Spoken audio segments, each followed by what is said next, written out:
Hello, everyone, and welcome to another episode of No Excuses with your favourite hosts, Fenurian. And Volacel, and no Aristeal because he was here a few minutes ago, and then he vanished. Then he disappeared in a... He is. Is he here? Yes? No? Maybe? I don't see him. No. He's still flagged as away from what I can tell.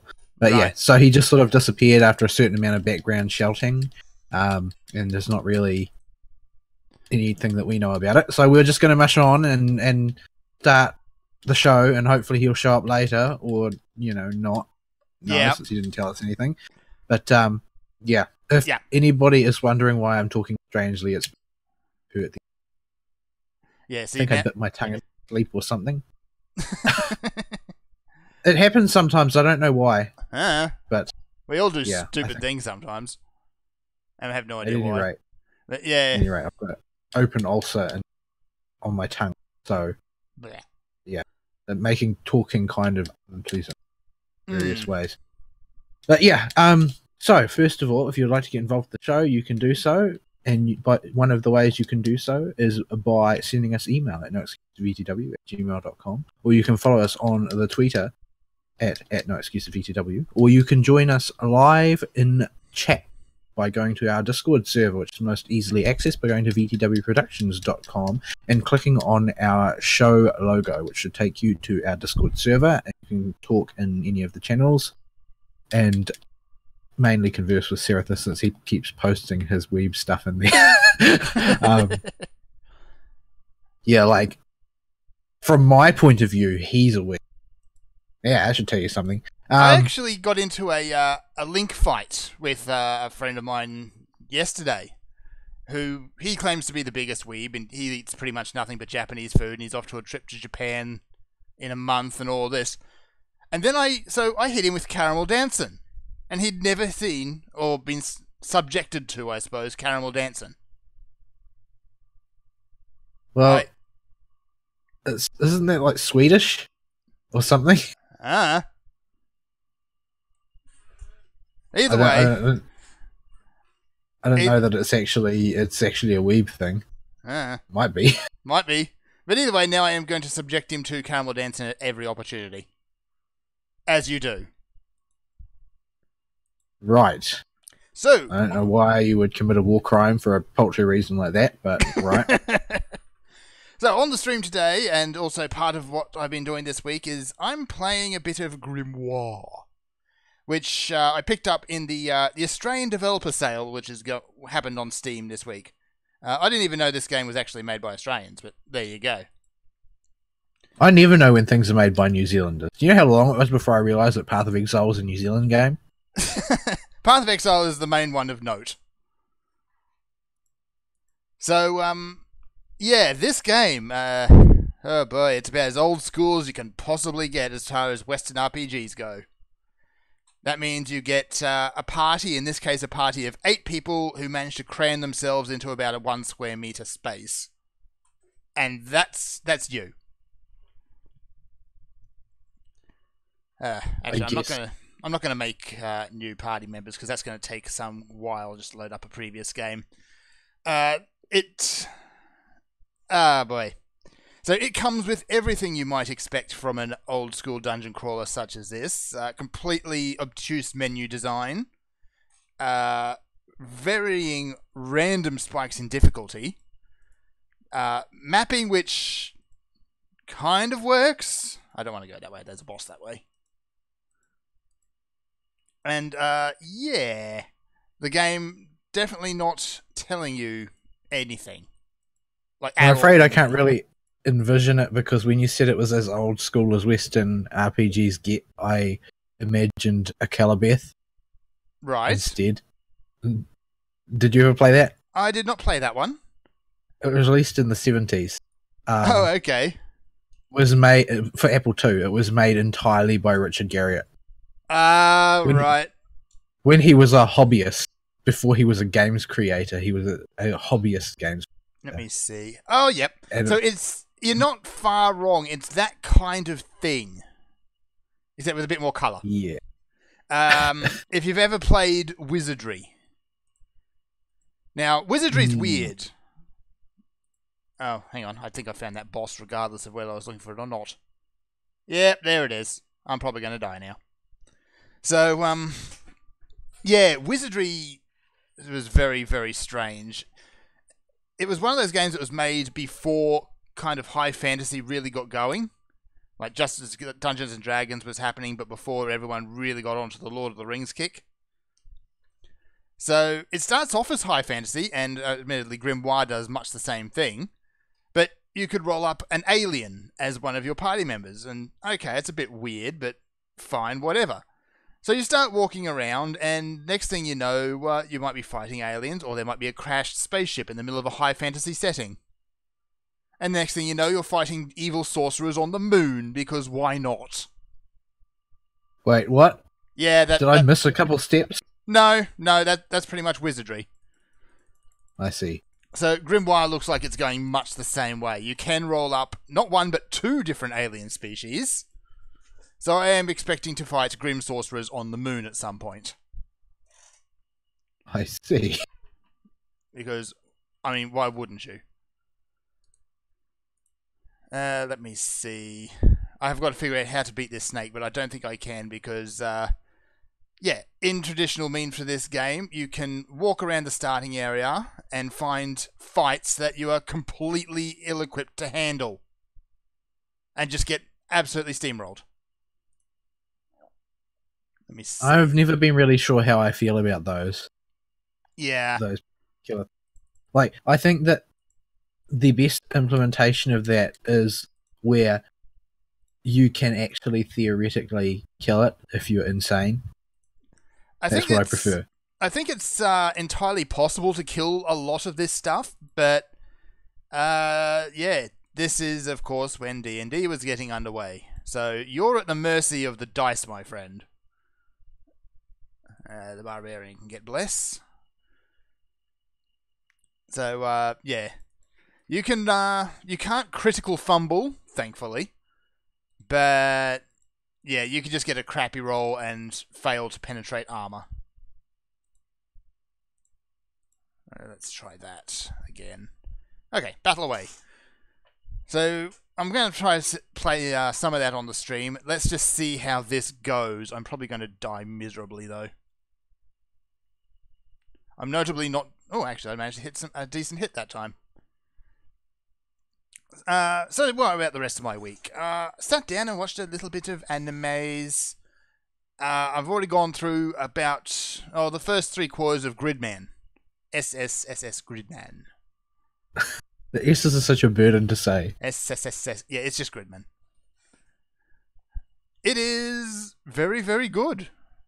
And, well, it's Studio Trigger, so you know it's going to look good.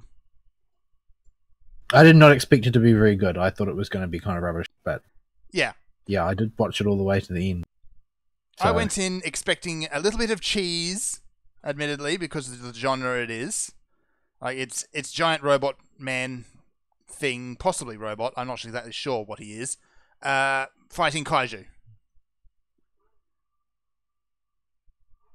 I mean, that's the plot, really. There is not a whole lot more complicated than that. There is a kid who is apparently the chosen one, has amnesia, because of course he does, and he has to go and fight kaiju. The end. Yeah, except it wasn't. Except it wasn't. Yeah. So yeah, it's... I gotta say, I absolutely did not expect it to go the way that it did from early on. That was a left turn and a half.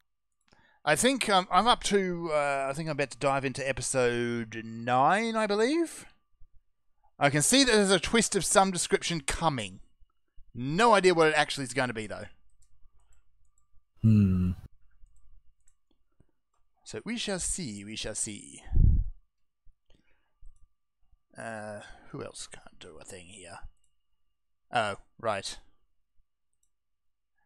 Yeah, another thing about this game, early on, you might get one spell cast, and then your casters are reduced just to hitting things with their stick. That's pretty standard old school. Yeah. Yeah. Boy. Anyone who played even something as recent as Neverwinter Nights will know that backwards and forwards. Like, I tell you what, that infinite number of charges Rod of Frost gets a lot of you. if you roll up a pure game wizard. breaking. Yeah, it only does 3 damage, but that's all you got. Yep. Since you've got, 2 hit points. No, my barbarian died. Well, there goes my tank. Wait, you have a barbarian tank? Don't barbarians not wear armor? They don't, but you can use them as a tank. Basically, as a big hit point sponge in this one. This seems like it's got some conceptual issues. Yeah. There are advanced classes, but you need to get specific stats rolled in order to access them, like the Templar, which is, your basic paladin kit. What else have I watched? Kept watching Slime Time, which continues to be very, very good. They've introduced... Is she supposed to be a big bad or a new good? I have no idea.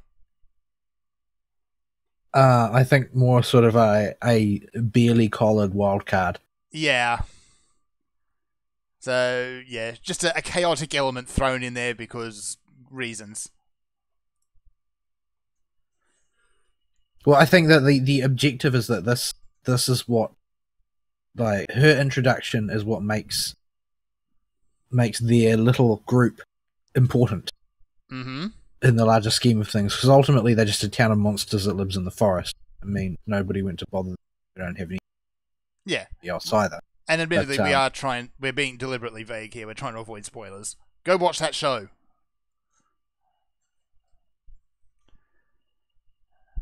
No, I'm losing. I'm losing bad. Losing is what you do and all. Pretty much the point. Yeah. What else? I went on a friend's recommendation. I went to watch My Roommate is a Cat. I haven't watched any of that, and I really have no interest in doing so. It's not bad. It's just light fluff. It's about a shut-in author, because they're of course always authors, who adopts a cat, and this cat actually forces him kind of to make friends by being a cat. I don't understand. Yeah. So that's it's just a bit of light fluff. There's really not a whole lot of substance to it, though. What else? I think that's about it for animes. And as far as gaming goes, it's just been more Black Desert. I did get my awakening on the wizard, and you notice when you get your awakening weapons in that game. Good grief, does it matter?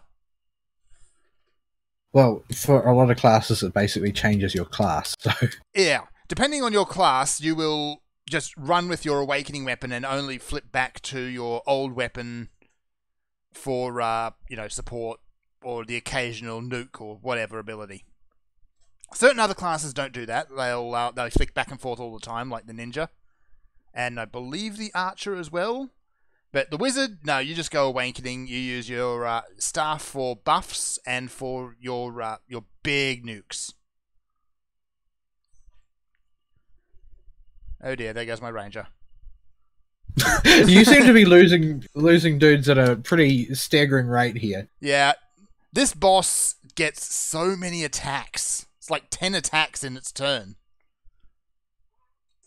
Good gravy. Alright, I might actually have to try healing a bit here. But healing spells seem to be a bit hit and miss as well.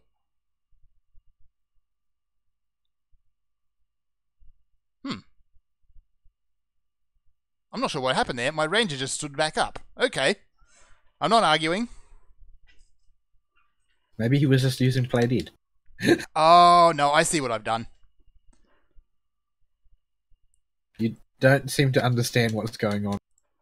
Yeah, I used an item which I thought was just a healing item, but no, it's a resurrection item. Yeah, see, vague. Gotta love the vague.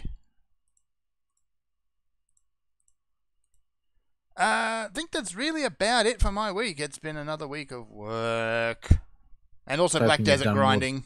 But work. Yeah, because I don't really have much to talk about either. It's been a pretty brutal week at work, and it was just, oh, well, I come home and I'm too tired to do anything. So I just eat and then pass out. Yeah. Growing up sucks. I don't want to be an adult no more. Just go back to being kids It's not with no worth it. responsibilities. Admittedly, Yeah. no money, but no responsibilities. So what did I do? We did do a thing just before the show. Yeah, we did. We did.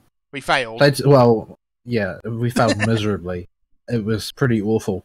And just shows how far out of practice we are. But so we wanted to try fighting the fattest Jagras. But one of the requirements for fighting the fattest Jag is that you need to have Hunter rank 50. Yes. I have accomplished that particular milestone.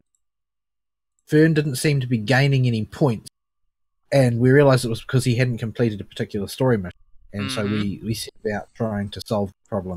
It just turns out that particular story mission in question was to kill Tempered Kieran. Yeah. And he is not friendly by any stretch of the remotely. imagination. Tempered He doesn't seem to Kieran, have any interest in cooperating with us. Tempered Kieran does not play fair. Not even a little bit. Fair is not even in his dictionary. This guy, he's not friendly.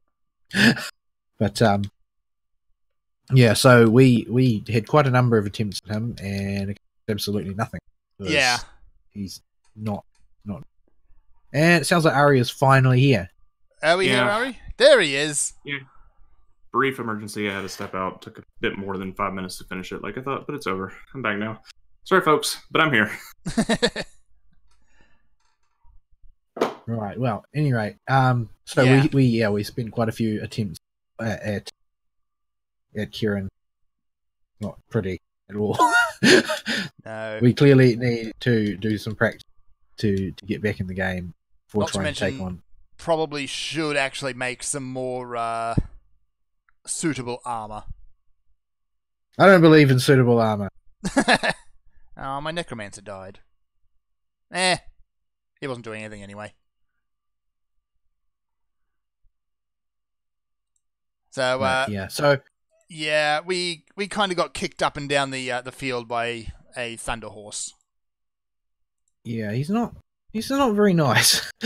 And yeah, I don't know. There's a lot of he's easily in the smuggest, one of the smuggest monsters, I think. Easily. He just sort of marches around when he knows he's got you on the ropes, stares at you, not even trying. But so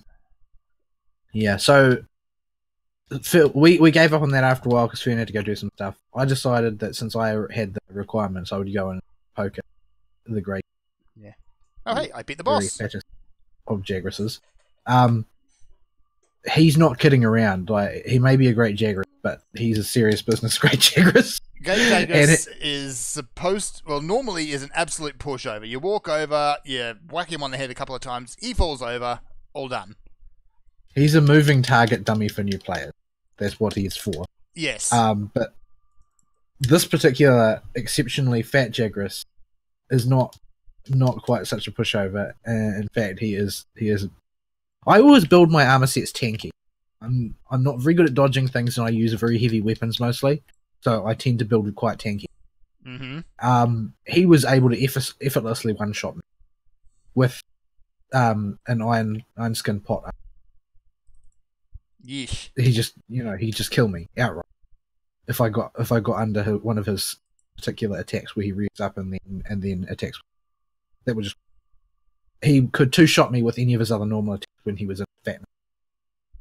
He is very difficult to fight, primarily because he's so fat. When you get in under him to actually attack him, when he decides that he's had a bit of a breather now and he's going to hit you, you can't run away fast enough to get out of under his attack. He's got too much range on them, and If you stay too far away from him for too long, well, I mean, that doesn't help either, because it ends up being a situation where he's just going to start vomiting. Yeah. And vomiting and vomiting and vomiting, and he will barf crap all over the place, and it has an enormous radius and hits incredibly hard. He's not a nice guy. This Jagras is carrying the weight of all of the other Jagrases who have been bullied by players throughout the history of this game, and is pretty much going to exact his terrible vengeance.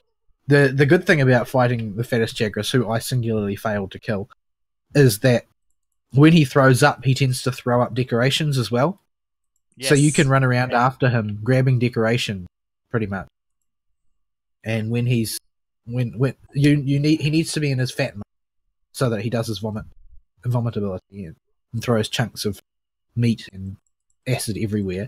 But he seems to barf up about, roughly 4 decorations of random rarities every time he throws up. So, and you get to keep those even if you get carted 3 times. So, if you need to build up a good supply of basic decorations for melding or because you need them, that's pretty much the ideal way to go about to fight the fattest. So, he's definitely a rough one to fight, and I think that probably you need a certain amount of support from other players. I don't know. I had a great time. Yeah. It's just that you just don't have good opportunities to hit him without putting yourself in a difficult position. That's how I found it anyway. I'm not particularly skilled at the game or anything, so maybe other people didn't have that sort of difficulty. But yeah, I'll probably hit him up a bit simply because he's a good way of getting along. And despite the fact that I managed to harvest, a good 3 dozen decorations of him over the course of my attempt, I didn't get any of the ones I wanted, obviously. Never do. Yeah, that's just Monster Hunter World in a nutshell. But yeah. What else? So the Edmund Dante's banner is up because the first of the challenge events in FGO is in its rerun, and mainly it's revealing to me just how broken Merlin is. Just how unbelievably broken. I think I may have to retire him because it is not a challenge event. Not when you've got Merlin. The last quest is going to be a different kettle of, because that's actually designed for the power level that people have access to right now. But the other ones, I can see how at the time that event went live, since I was playing when it went live first, I can see how it would have been challenging back then, given the servants that were available. It would have been a bit tough for some people. But yeah, it's not anymore. No, there are too many things have advantages in that situation, and just I've since as this is the first time I've really been able to go up against something while I've had Merlin that has enough toughness to really spin up that particular engine, and I have to say I can see how broken he is and why he should never have been put in the game. Because my goodness, the problem seems to be pretty much that his Noble Phantasm stacks indefinitely with itself and synergizes too well with literally everything else in the game, particularly Buster cards. So you end up snowballing very rapidly and in devastating fashion. Like once you have, if you've got Fragment of 2030, which I don't, then it's already over before it starts. If you don't, and you're like me, you can still end up basically being in an unassailable position of being a damaged juggernaut by the time you've popped off as Noble Phantasm once or twice. Like the amount of stars coming in will start to snowball. If you've got a passable star generator and Merlin, a Buster focus for that, you can do some ridiculous things. Like last night in the challenge quest, Martha killed 2 90,000 hit point demons in one turn, dealing about 100k overkill to each of them. It was a bit ridiculous. So, and I didn't go to any particular effort to set that up. It just sort of happened. So, yeah, that guy, but OP. Unfortunately, you can't put that genie back in the bottle now that he's in the game. No. I don't think they've ever come right out and nerfed a character. They usually try and create opportunities to buff other ones, have more interesting effect. But That they don't would come go out. over quite badly if they nerf a character and people have spent millions of dollars on it in real life courts. Yeah. Yeah, but this is a gacha game, so a lot of gacha devs are just like tough titty. We don't care. But you want it back, you got to give us more money. their approach to nerfing them has been to things like break bars, result in fights becoming untenable if you rely too much on a single strategy. So a bit more flexibility is necessary. But I'm still really, it's starting to come into focus now why everybody wants it so badly. I mean, the only reason I wanted him is because my brother told me that you're going to regret not, especially if you don't have heavy damage support, but it's just going to become a problem later if you're always having to occupy your support slot with, you know, either Waver or Merlin. You kind of want to have one of them because the difficulty had to scale for the fact that Merlin was in the game. That's the long and short of it. Because they made that mistake, they made Merlin too powerful. They had to make everything else harder because everybody technically has access to Merlin via the support list, and they need to take that into account. Yep. But yeah, I never really got a chance to deploy him against anything because I got him long after the singularities were all finished, so I didn't really use him. but now that I have, I can see why he's a problem in crystal clarity. So, Yeah. It's just a wee bit silly. I haven't had a chance to really do anything else this week. It's just been I've just been too tired after work. It's been lots of 9 and 10 hour days, and that when I say a 9 and 10 hour day, I don't mean my work day is 9 and 10 hours. I mean I was actually physically actively working for 9 or 10 hours, and the other 2 hours worth of wasted time on traveling and farting about doesn't come into that. So I would just usually come home tired, doing anything. Because honestly, playing Monster Hunter, which is what I'm currently doing with a lot of my free time, takes way too much focus to do after work. There are no easy monsters that I can wreck and still get something profitable. I go and beat up Great Jaguar. So, yeah. But yeah, I'll catch up on the anime this evening now that I have some time to do so. But honestly, the current season is just so blah. It is. It's just very blah. It's like the past 3 or 4 seasons have been blah, and each one is slightly more blah than the previous one. Mm-hmm. And I don't know what's going on. I don't know why that is, but it is what it is.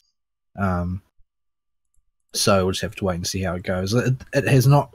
It has often happened in the past that a series that looked bland has redeemed itself from something really. Yeah. I haven't seen any do that yet. So far, that haven't been most of the things are ongoing, are running in their groove, whether good or bad. So, yeah, I don't really have much to report on that front. And it hurts to talk, so Ari can talk about his week instead.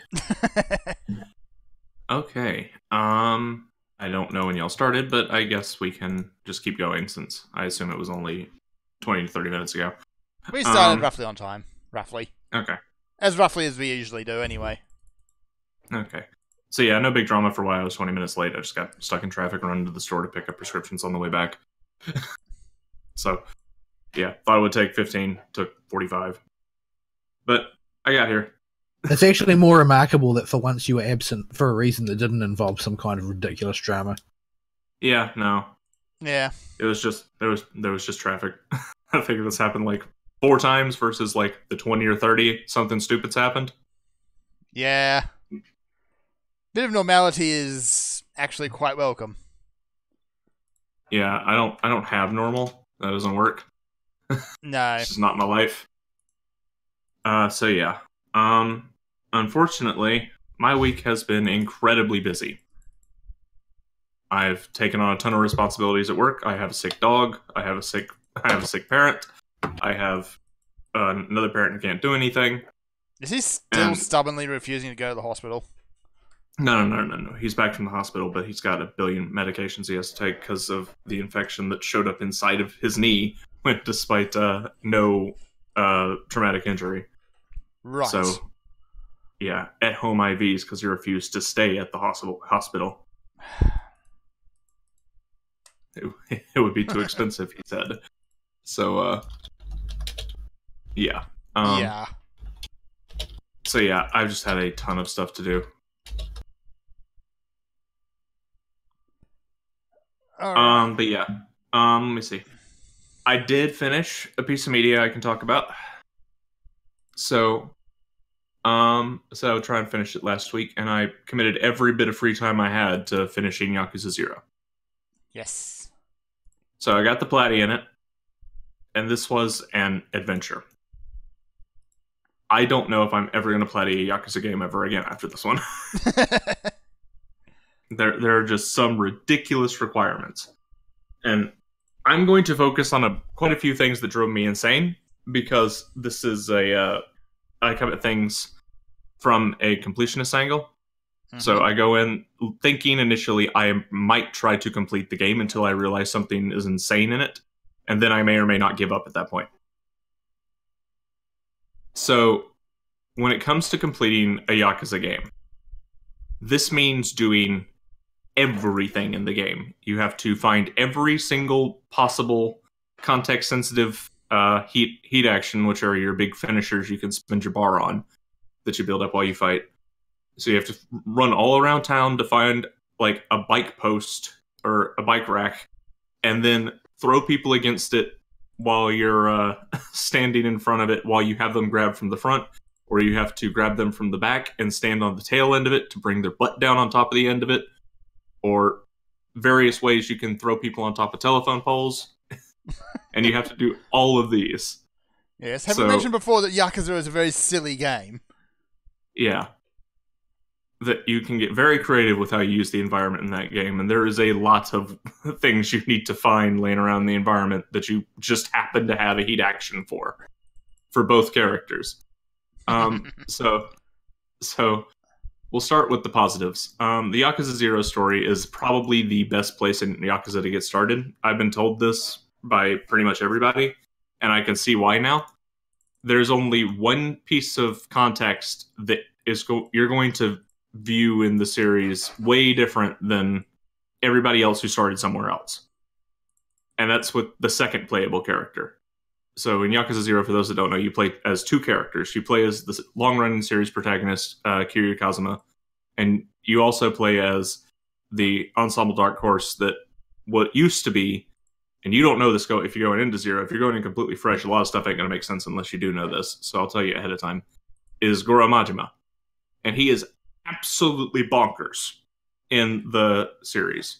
Dude wears like a snakeskin leopard print jacket with his haircut and the ugliest haircut you've ever seen in your life.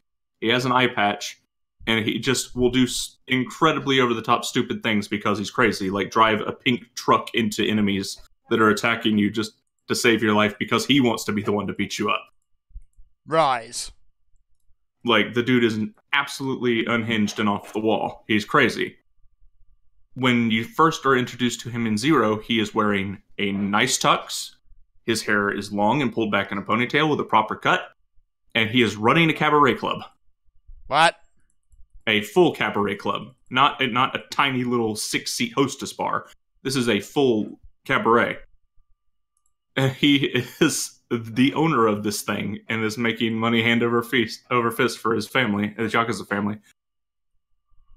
And so you don't get the context right away that this guy is nuts when you're introduced to him running this cabaret club, and the Yakuza 0 story is about watching Goro go from this guy who's locked in a gilded cage and being forced to work at this cabaret and make money for the Yakuza, as he slowly descends into this insane, crazy person who's driving pink trucks and running around town, hiding in trash cans and under giant traffic cones, going, Kiryu-chan! And jumping out and attacking you on the street. That's not disturbing. normal. And in light of that, Kiryu's rather mundane political affair with the Yakuza gets completely overshadowed by Majima's story. Yakuza 0 Kiryu's story is okay, but Majima's story completely just steals the show. You don't even care what Kiryu's doing by the halfway point. You just wanted to go back to Majima to see what's going on with his story. But overall, it is told really well. The fights are really good in the main story. They set them up really well, and they feel really cathartic to get to a point where you actually can do some very, very brutal things to very, very bad people. Excellent. But yeah, the main story is good and all, but the selling point is not the main story in a Yakuza game. It's there, and it's something people will talk about, and it is good and worth your time. But the real thing is the mini games. You mean the bowling chicken? Yeah, the bowling chicken. The bowling chicken. And I'm not even sure that's the most ridiculous thing in the game. I have talking points, but there were so many I wanted to talk about. I just made general ones I needed to be sure to talk about and deleted like half the list. So of the side stories, we'll start with the 4 bad ones, or the 3 bad ones. The first one is a uncomfortably heartwarming tale of discovering Kiryu's love of Pocket Circuit. And the shenanigans... Yeah, okay, so you remember these little slot cars you would put on a track, and they were battery operated, and you would run them around a track, and the track would have little obstacles they would have to pass over? I never had any such thing, but I think I know. Slot cars, but okay. Yeah, the slot cars. So yeah, they're called Pocket Circuit in Japan apparently. Right. But yeah, he gets involved in a racing league with a bunch of little kids, and this guy dressed up in a full like NASCAR racer's uniform who calls himself the Pocket Circuit Fighter, and trying to help him and the kids keep being friends while he is demolishing them all at Pocket Circuit. Right. And they have this entire minigame, could be a whole game by itself. It's so complicated. You have like tires that you have to go search around the city and through stores to find. You have the gears that turn the car that you have to go search around the city. You have a frame for the car you have to go get. You have the body of the car you have to go get. You have additions like a suspension and a bumper that are optional. And you have which engine you want to stick in there, what battery types you want the stupid thing, and it goes on. It gets even more complicated. Realistically, what this means is at the halfway point you're trying to go through the tournaments, you're going to give up and go look for a guide because you have a CP limit. Each part you put in a car costs CP, and you cannot exceed a certain amount of CP depending on what race you're doing. And you have to somehow, through billions of parts, figure out which specific ones are going to be able to survive this track. And there is no realistic way to do it without trial and error. So about the halfway point when it gets ridiculous, everybody, and I mean everybody that plays this game, throws their hands up in the air and go looks up the guide. Because it's just not worth it. You're just going to be flubbing over and over again. So the strat for this, unfortunately, just doesn't boil down to anything other than go online, look up guide, see what parts you need, because it's just not fun to sit there and watch your car go fly off the track because you had it going too fast, or have it get stuck in a loop-de-loop because you didn't give it enough torque, or stuff like that. And the races are not very complicated. You can save your car through the magic of being the protagonist once per fight, where if it starts to rumble and fall out of the lane, or it doesn't do a jump right and starts careening like it's going to miss the track, you can mash the circle button to have it realign itself and straighten itself back up. But that takes basically the entire gauge you're allowed to do this in the later races. And after that, it's just fully automated. The only other control you have is to boost, which is almost guaranteed to kill you in every single later game race, so you never push that button. And hold the left stick.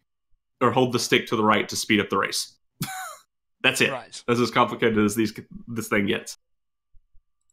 But, yeah, this thing is a monster. It takes like 3 or 4 hours to do by itself to get all the completion points associated with it, from getting all the parts to winning all the tournament races to doing all the individual little kids side stories and their little groups races, and then getting Pocket Circuit the Fighter out of his rut so that he can keep entertaining the kids instead of moving back to the boonies to live with his mom and take over the tofu business.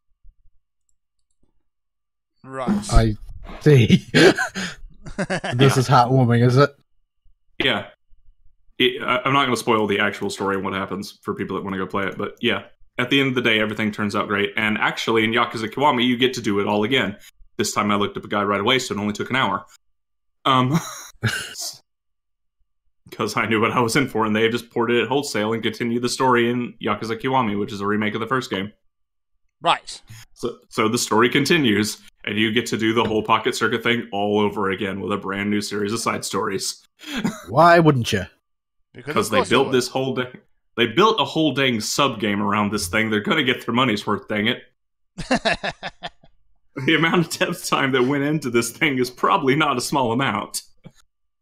But yeah, the best part of before you get to the point where you throw your hands up and look at Pocket Circuit is watching Kiryu's face whenever the car flies off the track because you made it go too fast. Oh, or it falls off because it couldn't go up a hill right. He reaches both of his hands out over the race course as his car flies, and he gets this incredibly distraught look like somebody just got shot. Like, it looks like somebody died from his reaction. Oh, wow. And that is a mess. But the side story is good. The minigame is not. Just look up a guide. The next one, I got 2 more side stories I want to talk about before we move on to the other stuff in the game. And the next one is not really a bad minigame. In fact, it's really well put together. It's just what's a good way to put this? The requirements for 100% completion are garbage. And that's Mahjong. Oh, no. So, Mahjong, I didn't know how to play Mahjong going into this, and most people, I reckon, going into a Yakuza game for their first time deciding they're going to complete it, also won't know how to play Mahjong. I have poked at Mahjong. I might have known how to play it a little bit at one point in my life, but going into this thing, I was essentially looking at gibberish. I had no idea how this thing worked. To get the completion points, you need to get a full straight, which in Mahjong is stupid hard. Like, so stupid hard you wouldn't believe. Go look up, it's like you need 1, 2, 3, 4, 5, 6, 7, 8, 9 of 4 sets of tiles that are labeled 1 to 9. You need all one suit, 1 to 9. And in a 12-hand tile set, plus an identical pair of another 2 tiles. That's how that works. This takes a stupid long amount of time to get. That's not the worst one, though. You also have to get 5 Megons, which are, you have to win with, they're called Han, but I'm going to call them victory points. You have to simplify for people that don't know Mahjong. To get a Megon, you have to get 4 or more Han or victory points without revealing your hand. Now, there's a mechanic in Mahjong where you can steal the tile that your opponent just discarded from their hand when it's their turn to discard and draw. But if it has to A, complete a set, and B, you have to reveal that set to the group, and then your hand is no longer counted as concealed and you lose points. So it's almost never a good idea to steal a tile ever for any reason. It is a good way to lose really fast if you're going for these completion points. In actual Mahjong, there's probably real strategy to it, but if you're just going for high-scoring hands, which you have to because you need 5 of these things, you cannot steal whatsoever while you're playing Yakuza. The last one I took a dang screenshot of because it took me like 6 hours to do over the course of several days. And I think I sent it to Vol. I just am like, never again. You need to get a 8-Han hand. That means 10 victory points. And this means a whole lot of silly things have to happen. You have to somehow win the game with a concealed hand, declare you're going to win on the last turn of the match, let the game autoplay after you discard your last card and you've declared you're going to win, and then hope on the very last tile that you draw, which is also happens to be the last tile in the deck, you draw the tile you need. That's about the easiest way to get it. Just, Do not ever try to complete Mahjong in Yakuza. You're going to kill yourself. Even people that actually play Mahjong do not complete Mahjong in Yakuza. Only reason I did it is because I'm crazy. Yeah. I had like for like 3 days last week, I had Mahjong tutorial videos running in one monitor with my headphones on while I'm trying to play with the actual game. Trying to figure this stuff out. It was absolutely nuts. But at the end of the day, became a Mahjong master and just won. I'll post the picture in the live show chat so you can see the final winning hand. That actually got me the last Chivo I needed. And oh boy, that was a mess. But yeah, the minigame for Mahjong is actually well put together and pretty fun. It looks like a standard computer game version of, a card game or a board game. But, it works. The problem is just trying to get the completion points. If you're going for 100%, you've got to play Mahjong and you've got to get good at it. There is no way to cheat it. There is no magic way you can go for it easily. Just get good at Mahjong is the answer to the problem. And that hurts. Well, I mean, it sounds like work. I suppose that seems fair if, like, you know what you're signing up for and that's what you want to do. Yeah. Like, I mean, it's only unfair if you go in blind and it's like, oh, I just got to complete the mini game, right? Yeah. Oh, Mahjong's actually really hard. Like, it couldn't have been another Weeb game that I know, or Eastern game that I know, like Hanafuda or something. They do actually have Hanafuda in there, and you do have to get good at Hanafuda too. But thankfully, I already knew how to play that, so I could win the million I needed from that pretty easy. Right. Yeah. And the last one is, I forget what they're actually called, but everybody online calls them cat fights. There is an underground wrestling ring that'll get revealed about Chapter 7 just because, and it is just women in skimpy clothing or fetish outfits wrestling with each other. Because of course it is. In a 3-round tournament. So, to get the Platy, this was my very last trophy on the Platy because this is garbage. I hate this minigame with a passion. You are essentially playing rock, paper, scissors. And you have to win a tournament of it 10 times. And you have to win several rock, paper, scissors rounds each round. So the girls have specific attacks on rock, paper, and scissors. And they are stronger or weaker depending on whether it's rock, paper, or scissors that they have the most stars in. And you just have to win the rock, paper, scissors enough times. If you tie, you do not throw your hand again.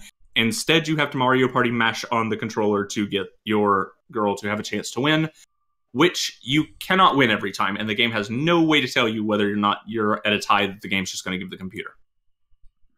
Right. This is going to murder your hand if you try and do it. So the solution is you cheat by getting a turbo controller. Because you have to do so much of this, you're going to give yourself carpal tunnel if you try to mash the button as much as this thing wants you to mash it. So what I did to cheat this stupid thing was I remembered I bought this stupid turbo controller specifically for situations like this.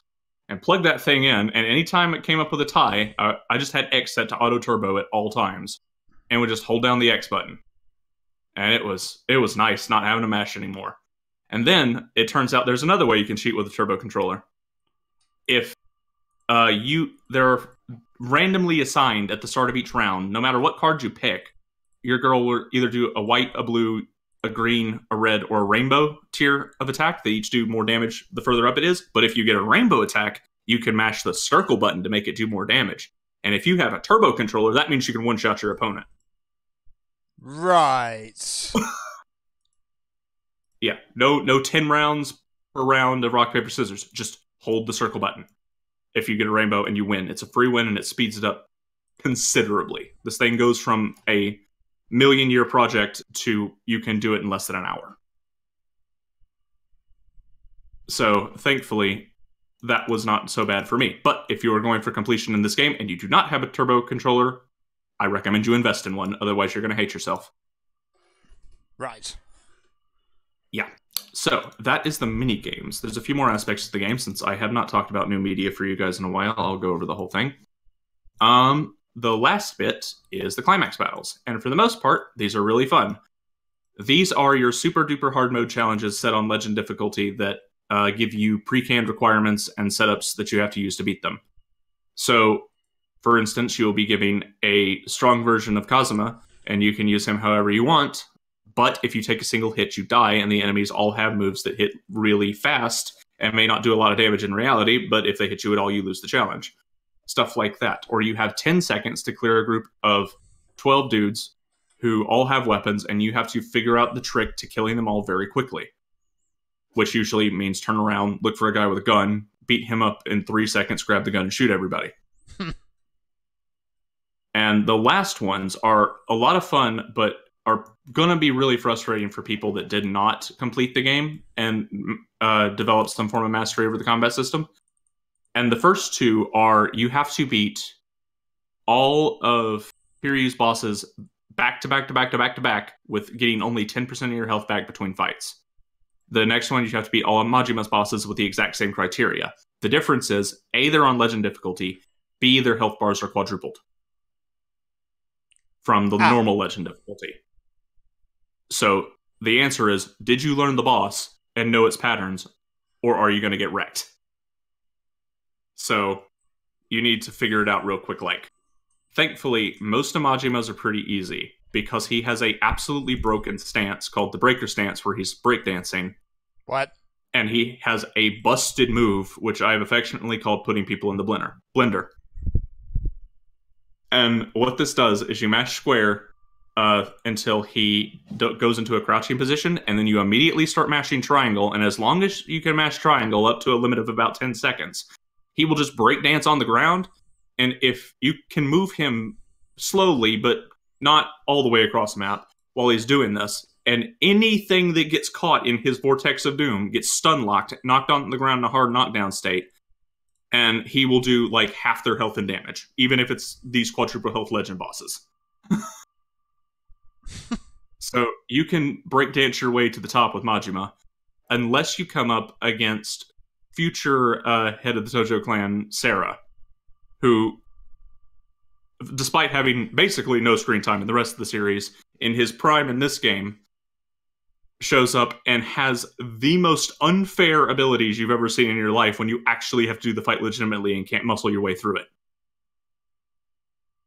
And this means he can counter out of any hit he's taken and hit you on the ground. There is no sane way to do this fight. After I finally beat it, I saw that everybody else resorted to the exact same thing I did. Go into Slugger style, pull out the baseball bat, hit the circle button when he does his first attack to poke him for minimal damage, run away, and repeat this about 400 times. Right. Because there is no way to predict when he's going to do his counter. He can just do it out of anything. Even a hard knockdown doesn't stop him. He has a hard counter out of a hard knockdown. There is no way to stop this man from punching you in the face. He's just going to punch you.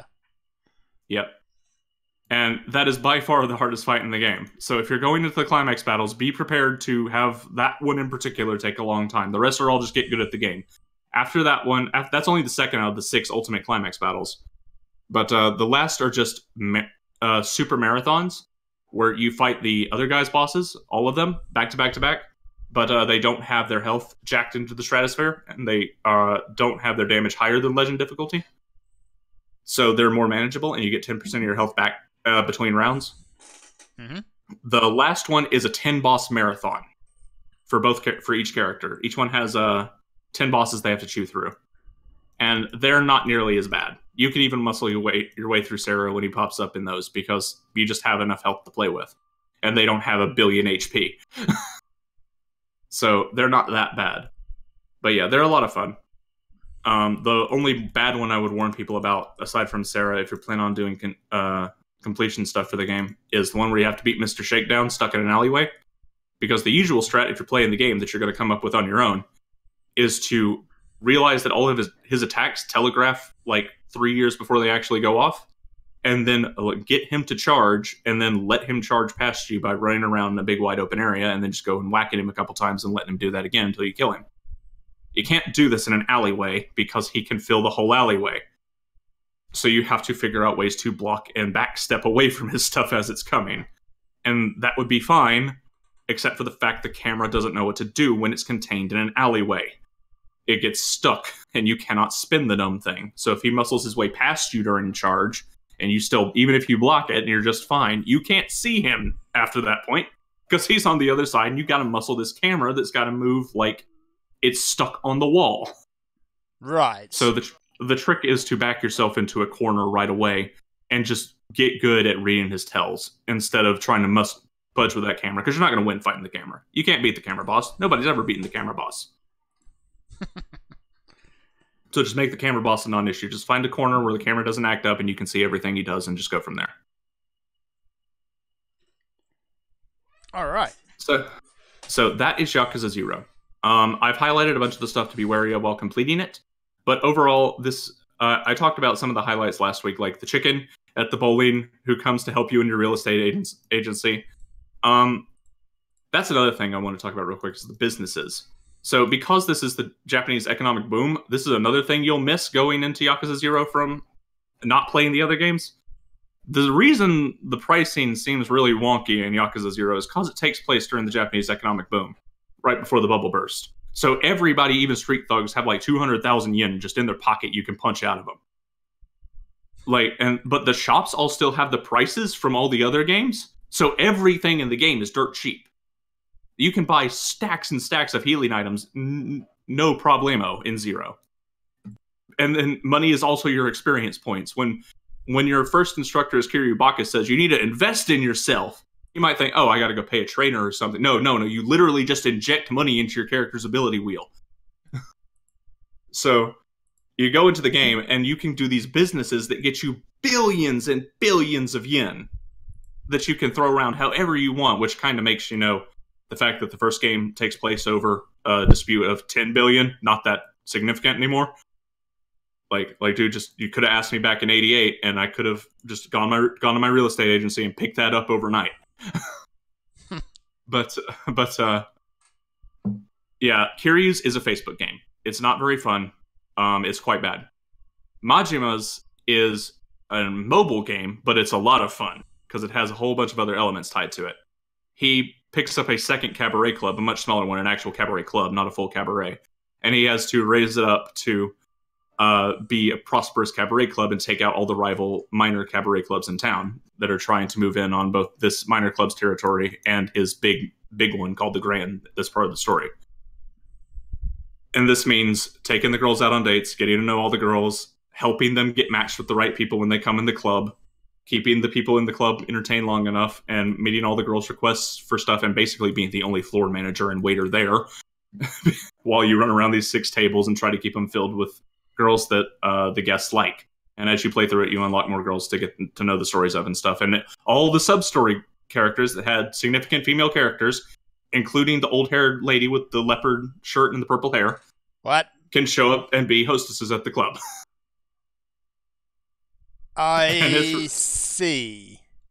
And it is really funny to see some jerk that's been ticking you off forever at the club, who's just doesn't like anything, to just stick the crazy old lady on him, and so he'll just leave. I finally found a use for her. And that's what you do with her. But yeah, the two businesses, one's pretty good, but it's still a mobile game inside of a console game, which I'm not a big fan of. But it's fun enough, and then the side stories tied to it doing it actually gets you something, is way better than real estate, which is push button, send agents out to collect, hope the security dude you sent with them is good enough to knock over whatever problems come. Go AFK with the game, not paused for 20 minutes, come back, collect all your money, go fix any problems that came up, repeat. And do this until you own all the property. That is not very fun. If you want money as Kiryu and you're not going for completion, unfortunately, these businesses are tied to unlocking the additional abilities for all their styles, including their ultimate style. So doing these businesses is the least optional of the optional things you can do in a game. So yeah, be wary of that going in. But yeah, and but the good news is, if you do go for completion, you're going to notice one trophy you're going to think it's going to take forever, but it's only going to take you about 3 hours. And that's to beat the entire game on Legend difficulty. Legend difficulty does not unlock from the start. You have to beat the game first, and then it unlocks. But on a replay, I'll tell you how to beat it right now. Run around as Kiryu and to all the vending machines in town until you get a zap gun. This unlocks it for purchase on both characters. Buy 10 of them on both of your characters so you always have enough ammo on hand. Shoot the Mr. Shakedown inside the city that has enough money to repair those things at least 20 times each on both characters at least once. Use those things to clear this main story and just get her done. You don't need any abilities from any style other than maybe health upgrades to help you deal with stray gunshots that you're going to take going through the story. That's it. That's how you beat Legend difficulty if you're just trying to get through with it because you don't want to have to play the whole entire game again. So that's how you get that trophy. There are apparently even easier methods than that in the game, but that's how I did it. Takes 3 hours. Just skip all the cutscenes and mash X through the ones you can't skip. But yeah, overall, it's a really funny, really wacky story that's a lot of fun. It juxtaposes this very serious main story really well with the wacky side stories. And you would think that kind of clashing of tones would be a problem, but it actually kind of enhances the main dramatic, serious story for both characters, because you get to see the more human elements of these normally stoic, serious business protagonists that are just enjoying a day of pocket circuit racing or going out on the town and going fishing with the local crazy person, which is all of them. Yes. It is a Yakuza game after all. Yeah, just seeing them interact with these wild and wacky characters and their very human reactions to all of them puts a lot of context into who these people are as characters. And even their businesses to some degree. You get to see them interact with their employees, and especially with Majima's and the girls, and you get to see he's actually a real nice dude. He actually cares about the girls. With a really grumpy face. Majima has the happy face. If you do the disco minigame, Kiryu's the one with the grumpy face on his little disco icon. But Majima's got a happy face with his eye patch. He's smiling. He clearly likes disco. But, oh yeah, the disco minigame's also a nightmare if you're not good at rhythm games. Good luck. I managed to get good at it in about an hour, but I'm very glad it does not return in Kiwami with new songs that I don't know. Just learn the songs. The music is actually timed correctly, despite what you think. The circle just needs to be you need to hit it a bit later than when you think you do. That's the only trick to disco. A lot of people are complaining about it and losing their minds. Just press the button a bit later than when you think you have to. But yeah, it is a good starting point for the series. You are going to come into this series playing Yakuza 0 first with a totally different perspective, especially on Goro Majima, than the rest of the people that have played it. But for most people's reports, that's okay. Seeing him be sane before he becomes crazy, I think, is actually a little bit stronger than just seeing crazy Majima and seeing where he came from later. So I would definitely recommend, as far as I played in the first Yakuza remake, Kiwami, I would recommend 0 first between these two games. The story of Kiwami has a lot more impact and also calls back a lot to the stuff of 0. Like the aforementioned continuation of the saga of the Pocket Circuit and various other games. Like there's a point where Majima will cross-dress as a hostess with an eye patch and a beard in full body tattoo, showing up at the cabaret club at the hostess club. Do people actually fall for that? No, Kiryu's not fooled for a second, but because Goro thought this would be a good way to get him to fight him, he shows up cross-dressed as a hostess, a really ugly one. Kiryu's not fooled for a second, obviously. Neither is the employer. The employer sent you a message that says, please help. I don't know what to do with this crazy guy. And Kiryu shows up. He's like, oh, no. We're going to fight, but first you're going to do this minigame with me just like you're an actual hostess. You dumb. And that is his punishment, is Goro has to sit there and do it properly. You made your bed, now lie in it. Yeah, so Kiryu forces him to act out the role. And they give you, and during that conversation, Goro goes into his whole history of used to owning 2 cabaret clubs. And talking about how he used to care for all the girls and stuff, which you don't have context for if you didn't play 0.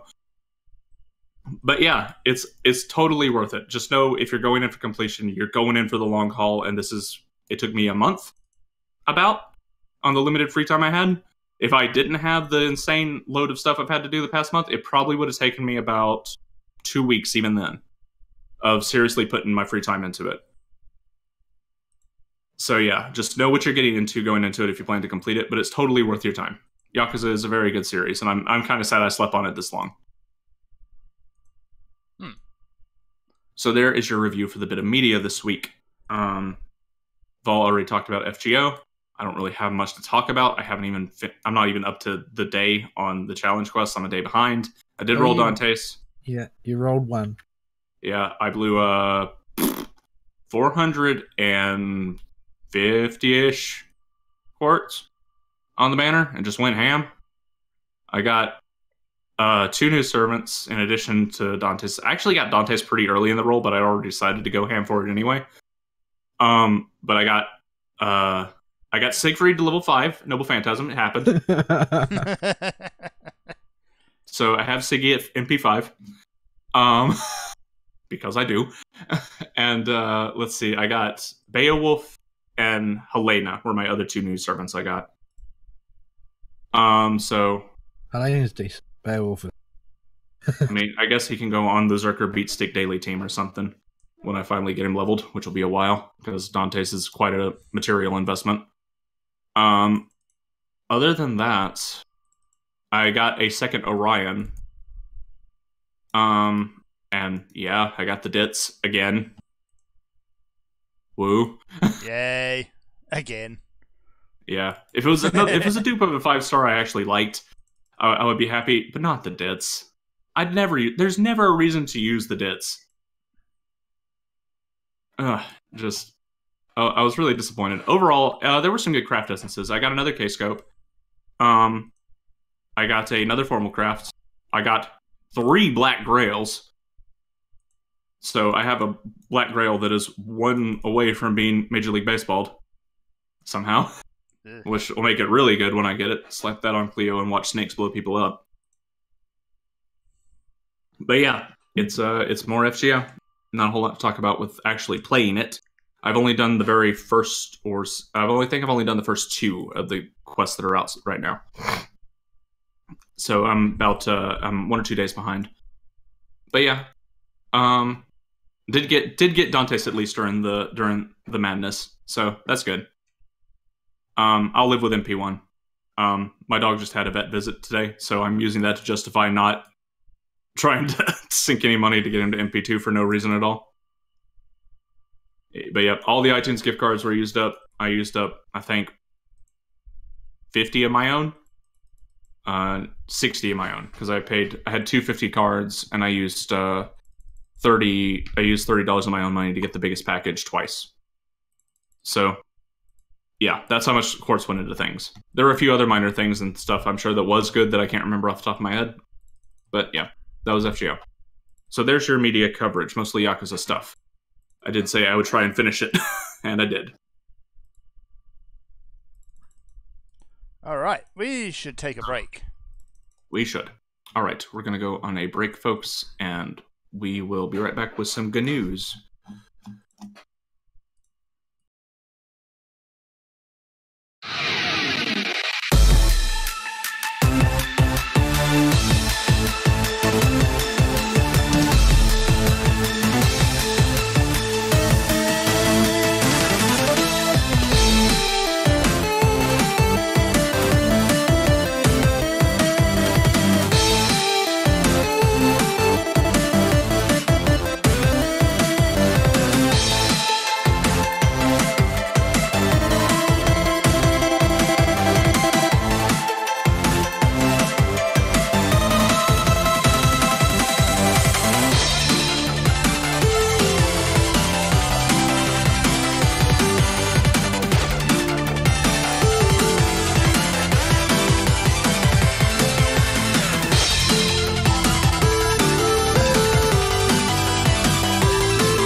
And we're back. Yes, indeed. So that's, I think, it for weeks. Yep. Right. News. Yes. Not a Yes. whole lot happened this week. Yeah, I'm sure if we thought about it, we would find some people that own themselves. I have been. I did not think about digging up news and was going to do it right before the show, but got stuck hunting down people's prescriptions. So I don't have any particularly off the top of my head. All right. We do have a couple of little things. First little one I've got is a message from Nintendo regarding Metroid 4, and that is they've basically taken the entire thing back to the drawing board because the game wasn't working out how they wanted it to. On the plus side, though, Okay. they brought in the original team who did the original Metroid Prime trilogy. Okay. Yeah.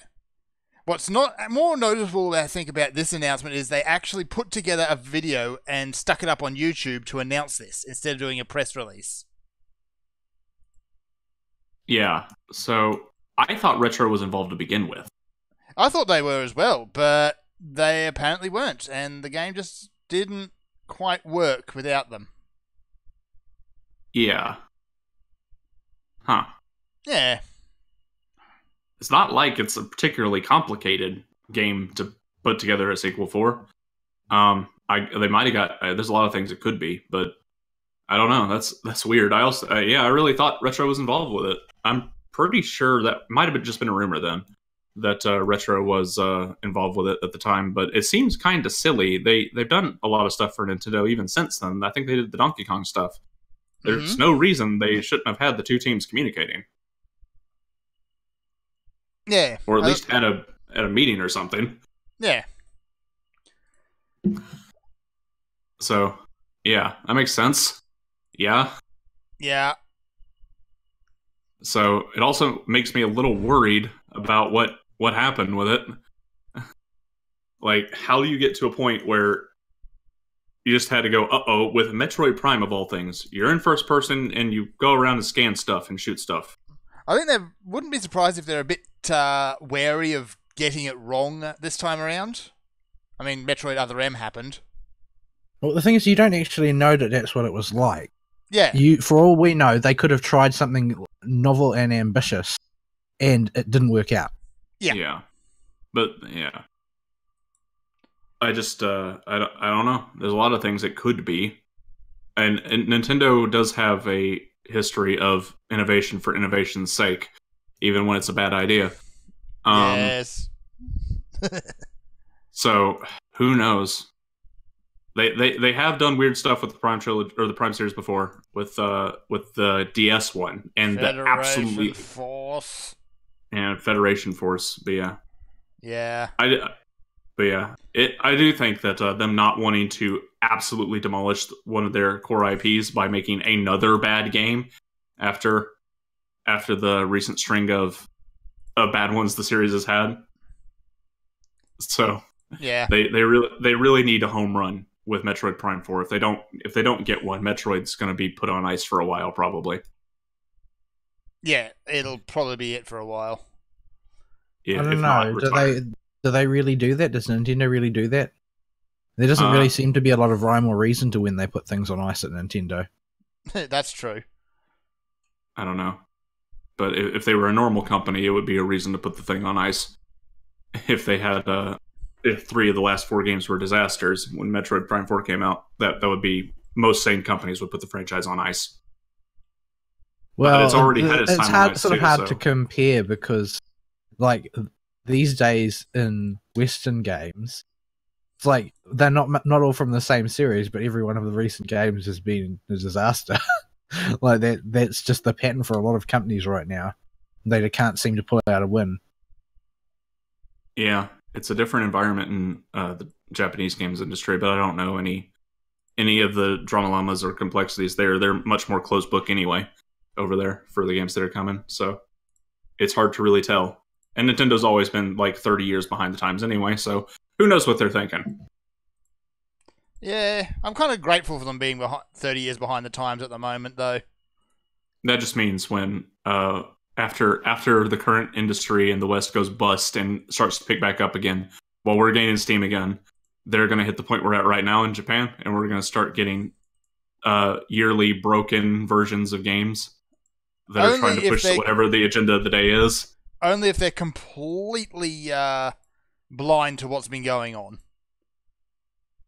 Oh, that's actually been a big debate right now because there's been a lot of Japanese developers who've been feeling pressured by the Western market because they've been, fed false information about what it is that the market actually wants by basically by the press corps. It's been a major problem, particularly for the Dead or Alive series. Who, the people directing that, they don't know what they should do because they've been sold a bill of goods whereby it has been heavily implied to them that, oh, well, you can't be successful with this game in the West because in the West everybody wants strong female protagonists and women need to look like men, sort of thing. Like they've been given the wrong information by the press. And they're trying to cope with that, but as far as say Dead or Alive goes, from what I've heard, the people in charge have said, "Look, we thought about that. We tried the social justice route, but the reality is we can't envisage a world where Dead or Alive fans will buy Dead or Alive if it's not full of boobs. Yeah, so we're going to fill it with boobs." And we'll put it in a thing there so you can turn the jiggling off if you don't like the jiggling. But Dead or Alive is Dead or Alive, and in order to remain Dead or Alive, there needs to be jiggling boobs. Yeah, without the cheesecake, there is no Dead or Alive. Yeah, because that's really what it is, right? As much as they have often gone to great lengths to try and make a very competent fighting game, the reality is that there's no special reason for people to play Dead or Alive other than because they like the characters, because they look nice. Because of the boobs, yes.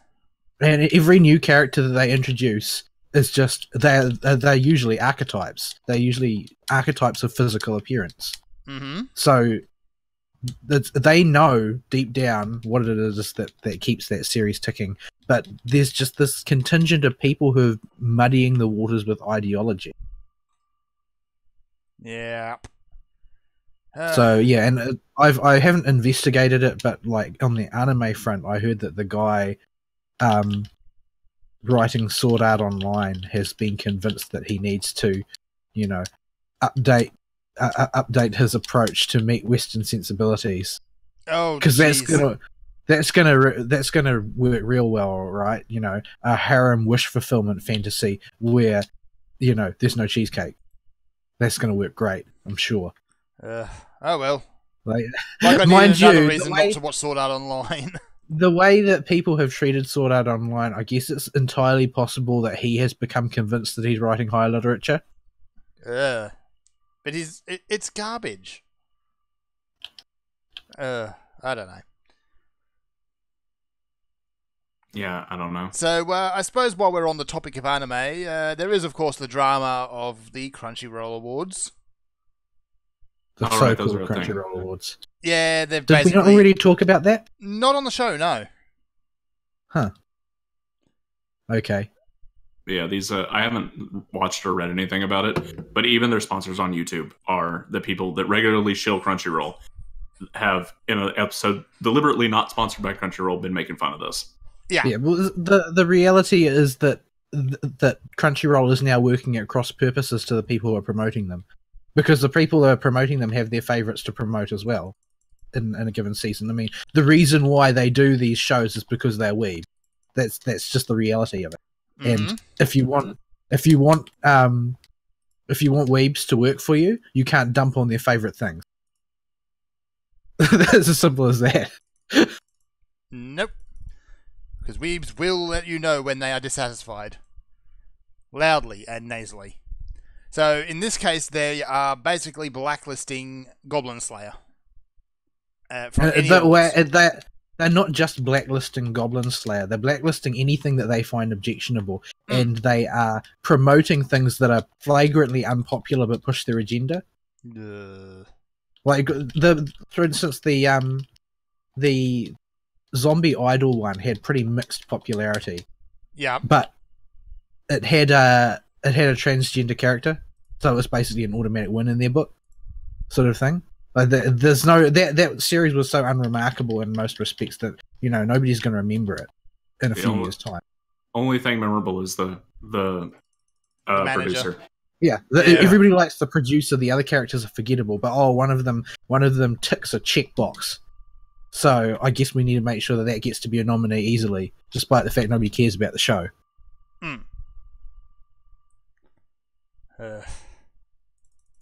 But yeah, there's nothing of great note, which is objectionable about Goblin Slayer, other than the fact they decided to object to it. That's what it boils down to, and it's a similar situation to the Shield Hero one, yeah. Except the Shield Hero one has now this sort of like extra dimension of ironic amusement in that after ANN made such a big deal about downrating that series in its reviews because allegedly women giving false reports about rape is not a thing that happens in the real world. The head of ANN then was a victim of a false rape accusation, following immediately on the heels like karma. I love it. Like, you can't write material this good. No. So what were you saying there about no fake allegations? Yeah, he's backpedaled a little bit in respect of that, in respect to the Shield Hero debacle. But when I say backpedaled, I don't really mean backpedaled because his heart's not in it. Just he's trying to finesse it. He's trying to finesse it so that he never really said what he actually said. Type of recanting. Oh jeez, like, I said that, but you didn't really understand. Sort of. Yeah. But yeah, I just thought it was poetically appropriate that he get done in that way. But yeah, the thing is that there's nothing particularly noteworthy about that series. It's just it poked them in a sore spot, and they can't let go of it because these people have been digested the same way that so many others have, and that they aren't really thinking about the medium anymore. They don't really care about the medium. It's all about making sure that they are seen to think the right things. Yep. What else we got for news? I have a dude to do. A dude to do? A real short So, contrary to previous rumors, Uchikoshi's company is still working with Spike Chunsoft to make video games. They didn't leave on bad terms at all. Spike Chunsoft just revealed a collaboration with the Zero Escape guy, and they're still totes working together. So they have a game coming. We don't know what it is, but it's coming. Oh, but yeah, there were rumors floating around for a while that the reason that Uchikoshi and the other dude split off to make their own company was because they left on bad terms with Spike Chunsoft. That appears not to be the case at all. Okay, that's a little doody-doo. That's a doody-doo. And the closest thing we're going to get to happy news all day. Normally it's going to be terrible. Yeah. Let me see. Do you want to talk about Anthem? Well, and by talk, I mean poke fun at. I sort of want to reserve judgment because it's not technically impossible that it will be good.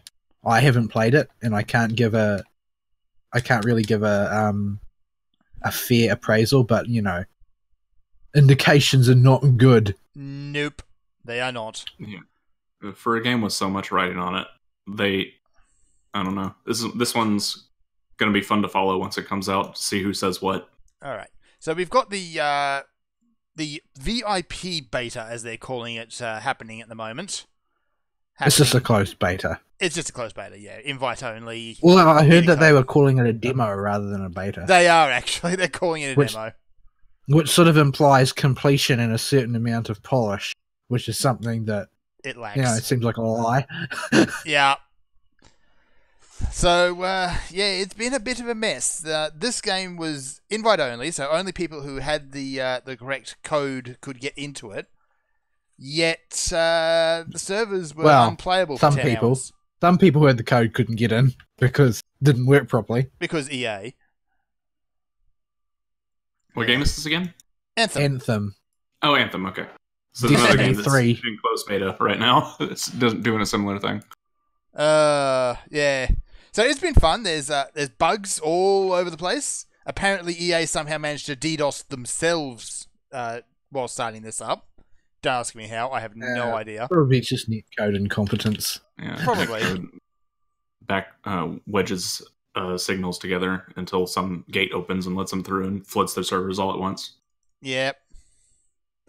But what else? All reports say that the combat is, while it works, it's also rather bland. Yeah, that sounds like Destiny. Yeah. Yeah. So, How are the load times? Do we have reports on load times? I've heard that it barely runs on a lot of people's machines to begin with. The system requirements are pretty hefty for this game. Where did I put those, actually? Well, let's be real. Actual system requirements are almost always higher than the stated one. Yeah. Every time. Yeah. Uh, Minimum system requirements are a thing to get it to boot. Maybe. Not necessarily play. Here we go. So Yeah, the recommended will let you play it, technically. So for the PC version, you need an i5 3570 or an AMD FX 6350 processor, which is, reasonably modern-ish chip. Doesn't need to I don't be even know what. modern. Sure. Last year or two. Yeah. 8 gig of RAM. Yeah. That's fairly standard. That's not too bad. It's standard for a gaming computer, Standard for Yeah. a gaming computer, yes. but not for anybody else. For an NVIDIA card, a GTX 760, and AMD is a 7970. You say a 1060 is required to run this game? 760. Okay. A 1060 would be, hold up right there. Yes, like, where exactly is this market? Are you ready to make your money back? Yeah, I'm like, hold up, that doesn't sound right. I don't have that much money. I wish I did. I'd Ain't love to have nobody one of has. those cards. And 50 gig of hard space on your hard drive. So it's a pretty hefty chonk game. But That's not too uncommon nowadays, though. Most games that are giant modern AAA games will eat up, sometimes as much as 70 gigs. they will get their chonk on. Yes. Doom 2016 is the biggest culprit I know of that. It's like 86 gigs. It's not Street Fighter. Street Fighter is only bad because it's on my fracking PS4. Or was on my PS4. 50 gigs for an unfinished game. That I didn't know, even right? have it in the box. But must be.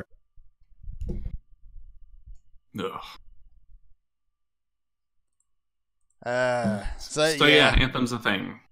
It's a Yeah, thing. there's just while there are some people who are sort of like carefully optimistic about it, there is pretty much I haven't seen anybody say, "Man, this is great. I'm really looking forward to the full release." Like, Yeah. there's just no hype. Not with a straight face, anyway. Like this is one of this smells an awful lot like one of those situations where this is a teachable moment for not to pre-order things in the making. Another one. That's the impression that I get, because just the people talking about it are not excited in the conventional way. They're not hype, and hype is a very poor indicator of whether a game is going to be good or not. But no hype is a very good indicator that the game's potential is questionable. Yeah, I wonder, though, is that because of Anthem itself, or because people are burned by the current state of the industry? A bit Well, of the both. thing is that the people are playing it and they can't think of nice things to say other than, I guess it feels good and the flying is fun. Like, this doesn't say anything about how does the gameplay loop stand up after playing it for 4 straight hours. I don't know. We couldn't stay logged in for 4 straight hours.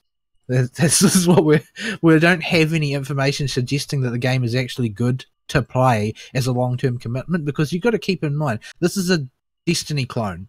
Like, whether you take that as good or bad, it's still a Destiny, meaning that you're going to be investing yourself for a massive amount of time collecting things because it's a loot 'em up, right? Mm-hmm. So you're going to be playing at length, and the gameplay loop has to hold up at length, and the story has to hold up at length. And nobody has said that they have supreme confidence that it will do these things. The most information is like, oh, well, momentarily, I thought that this bit was fun. And it's not. It's just not. I expected that if there was hype out there for it, these people would have jumped on the hype train and be praising it to the rafters. I don't think that it's the industry burning people, because I don't think people learn that effectively. I think that it's that people are not overwhelmed by it and are in fact underwhelmed, and some are inclined to think of it positively and some are inclined to think of it negatively, but there's not really a definitive opinion. Like there's nobody's listing directly in the direction of it being awful for the most part, but nobody is saying that it's good. Yeah, and it's often that you find that nobody will say a game is awful, but it's very rare that you find a game that nobody will say is good. Yeah. Yeah, I don't know. It's been a thing in the background for so long in terms of the current gaming climate. It's just like been that thing that's coming that is probably going to impact the industry pretty hard, but you just don't hear very much about it. No, I'm not convinced that it is going to impact the industry at all. I feel like it's going to be a whimper because of what it's attempting to do. It is attempting to be more successful than Destiny, and Destiny is about as successful as it gets for that particular thing in the current environment. Like, I think that they just set their sights too high. I think this is BioWare's making it, right? Yes. Yeah. Okay. Yeah. So I was thinking more in terms of what this will do to EA if they have to close. It's going to burn a hole in BioWare, because there's just no way. I can't see it. Like, they would have to pull off a miracle, and I hope that they do, because it would be nice to see BioWare make something decent for one. But they would need to pull off a miracle. They're just asking for too much. They're asking for people to jump in on this BioWare thing and commit a huge amount of their time to this loot 'em up, when BioWare has shown no pedigree for making loot 'em ups that are great in this style before. And it might look great, and it does. There's a lot of nice detailing in there if you like that kind of. And it looks impressive. The freeform flight in games is something that's not really done very often because of the technical challenges involved in doing it, which is why World of Warcraft differs with each new expansion, because they need to make sure everything will work without it breaking their gameplay loop or breaking the environment itself. But it's just there's not much to commend it, and nobody seems to be able to come up with anything to commend it that will make that difference. And I think that they're expecting so much from it. They're expecting so much, but offering so little. What are they really offering that isn't already on the market, other than prettiness? Graphics have not been enough to sell a game on their own in a long time. Mm-hmm. Especially when you're looking at trying to create an MMO community style thing. Like, they want lots of people to play this game together for a length of time, a great length. And it's not happening. And like Seraph says, it's a full price Warframe, and that's very much my impression as well. Like, you can practically fly in Warframe as it is. I'm very, very bad at Warframe, like very bad, but you can still fly halfway across a map, provided you've got room to move. Oh, yeah. Move at blinding speed. The movement in Warframe is just stupid fun. You've got all kinds of gadgets and stuff, and you like that. It seems like Anthem is trying to come out with, well, let's say reinventing the wheel. Like, we don't know whether or not they're going to try something as stupid as wheels that happen to be square, but we already have wheels. Are you expecting people to, like, because if you want people to play an MMO, what you're gambling for, what you're trying to sucker in, is people who already have an MMO playing personality, right? You aren't going to get new people to play Warframe who didn't play Destiny on average, right? Mm-hmm. Because it's the same sort of thing. The people who would play Warframe already not Warframe, would play Anthem. Would play Anthem, already have a commitment to Destiny, or already have a commitment to Warframe, already have commitment to some other MMO, or maybe even something like Borderlands in that style of play. Those are the people that they want. But they aren't offering something that isn't on the market. Like, the only thing that Anthem will have when it comes out is the new hotness. It will be the new hotness. It will be the new thing on the block. Unless BioWare has done a staggering job on the story, it's not actually offering anything. And I don't think I've seen it do a staggeringly good job on the story. And it's an appreciable fraction of eternity. Yeah, I don't think like they put a gun to the head of their reputation of being great at story writing and pulled the trigger with the Mass Effect 3 debacle, which I know for a fact through talking to people still remember that, and it still hurts them to think of it. Yeah, let's not even get started on Mass Effect Andromeda. Well, we don't need to get started on Mass Effect Andromeda because nobody else did. Nobody played it. Yeah, it didn't happen. But yeah, that Mass abominable... Effect Andromeda was proof you can't just offend everybody and then pull out a sequel and have everybody play it. And this is the reality what lots of people are going to be facing now. Like, what environment is Battlefield 6 going to face? Having offended everybody. What environment is even Call of Duty, which is doing well and made $500 million. Like, they keep bringing out these things like $1 or $2 to buy a laser reticule for your gun. That tier of horse armor tier, nickel and diming. Like, if people get hacked off about that, who is going to come to your next game? Andromeda proved that you can't just trot out some arbitrary bug fest with the right brand name on it and have everybody buy it, because everybody was so hurt by all the previous BioWare shenanigans, particularly Mass Effect 3, that they betrayed their core audience, and their core audience acknowledged that betrayal and walked the other way. And there's not really any going back from that. And when it comes to BioWare, they're trying to build a new IP, and that's respectable, but they didn't try and build a new game. They tried to trot out their own version of an existing game, and that's what it looks like to me. This is just, they have seen, oh, well, there's a bit of room in this Destiny space. Let's do the exact same thing people were doing with MMOs post World of Warcraft and with MOBAs post Dota and LoL. Like, there's no difference here. They're just trying to trot out a formula, and they have done a lot of bragging about their story, but nobody reviewing it has said much good about their story. They haven't said anything bad, but if story is all you've got, they should blow me out of the water. I mean, I play games for story first and foremost. It is the rare game that gets me with the gameplay as a pure element. Like, Monster Hunter is the only one I can think of in recent days that isn't a rhythm game that captured me with gameplay for gameplay's sake. It always has to be story for me. And if I had any confidence in BioWare to write a good story, I would be interested in Anthem, and I'm just not, because they haven't telegraphed anything quality about it, and nor has anybody playing it. If I want to do what that game shows, I can tool around in Warframe. I mean, I'm bad at it, but there's no reason to believe I won't be bad at Anthem too. I'm just bad at that type of game. But yeah, I don't know. I think that it's destined to plow into the ground unless they've got a big secret that they've managed to keep secret. And I don't think that they do. I think BioWare is over. This is their swan song. And for some reason, they chose for their swan song something they have no skill at. Yeah, well, I don't know. It's a phrase that's never really made a whole lot of sense to me. The swan song is... Have you ever heard a swan sing? It's all... Well, that's the reason why. There's an old wives' tale that a swan will sing nicely once, and it's immediately before it dies. Yeah. Nope, it doesn't. But yeah, the most that they can hope for is for this to be the swan song at this point, because I think that even if Anthem is great, I don't think it'll matter.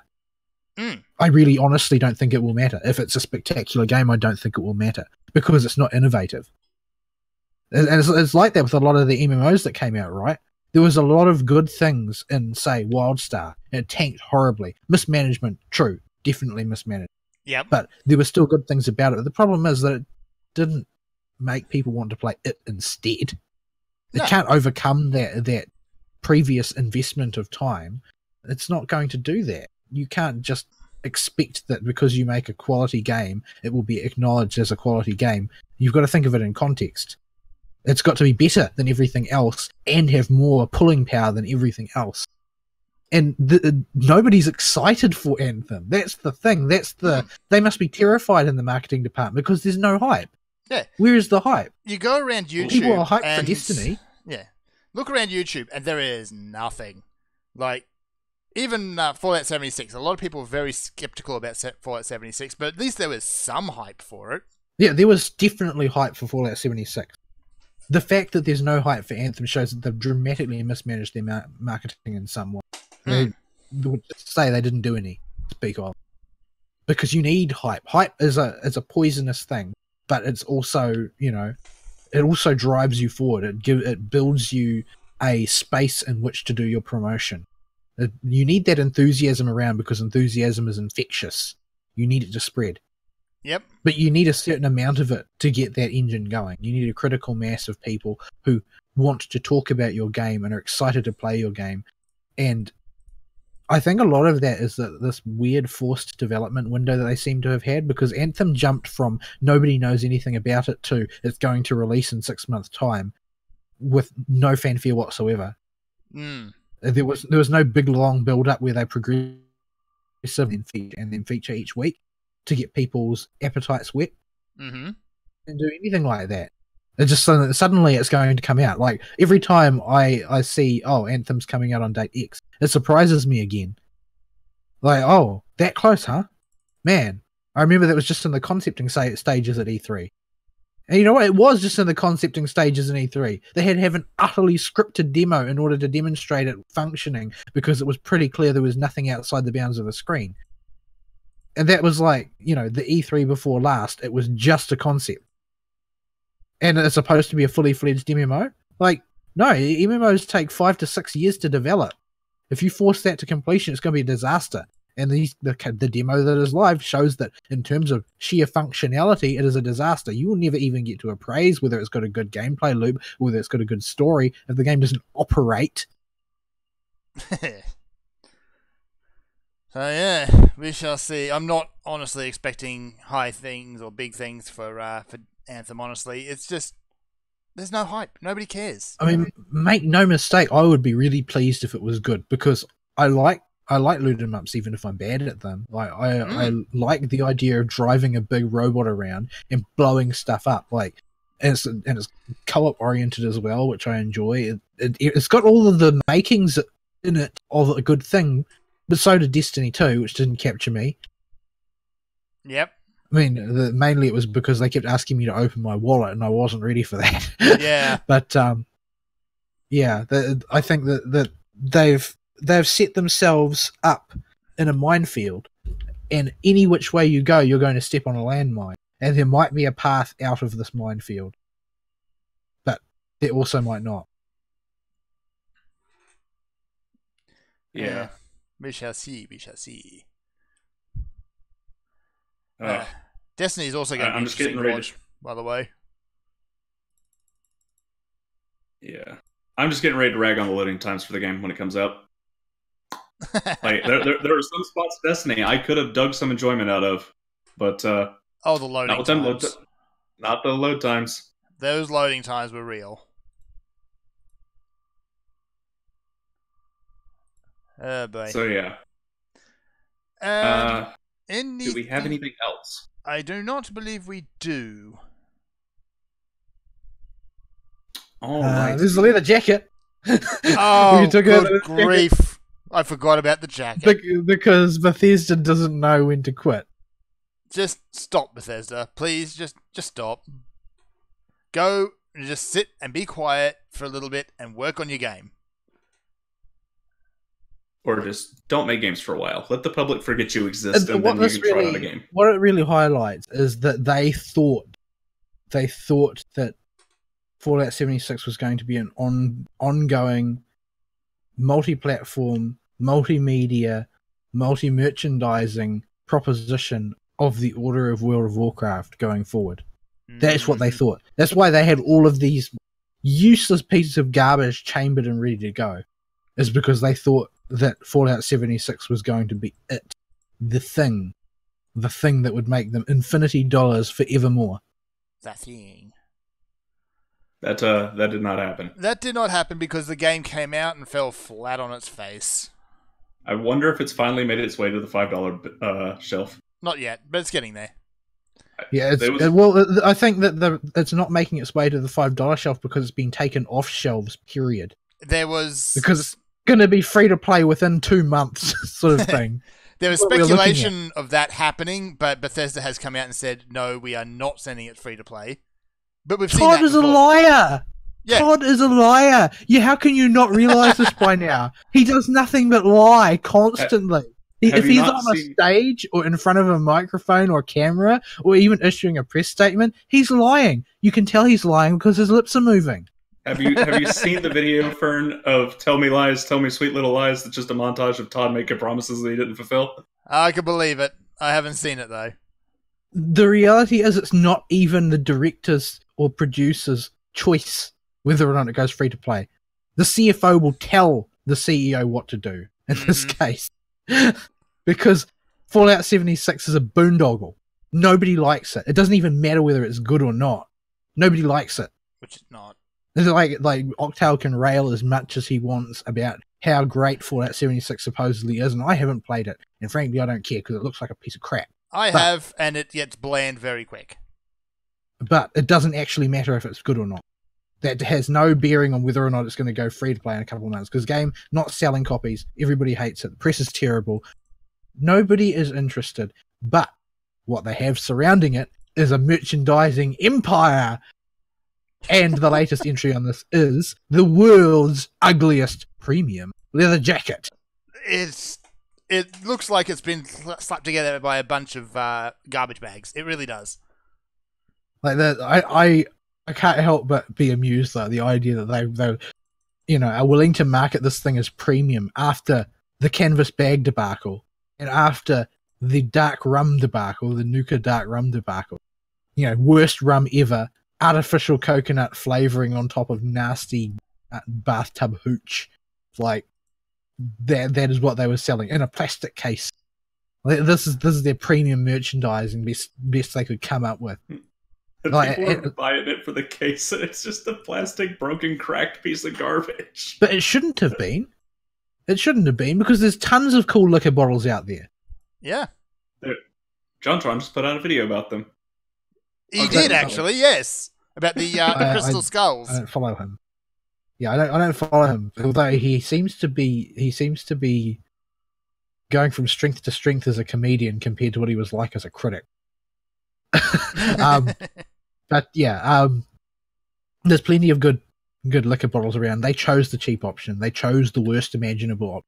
They chose to screw people and to not act with goodwill because there's no way they didn't know what people were purchasing that product for at that premium. At any rate, there's this new product. This new product is also a premium.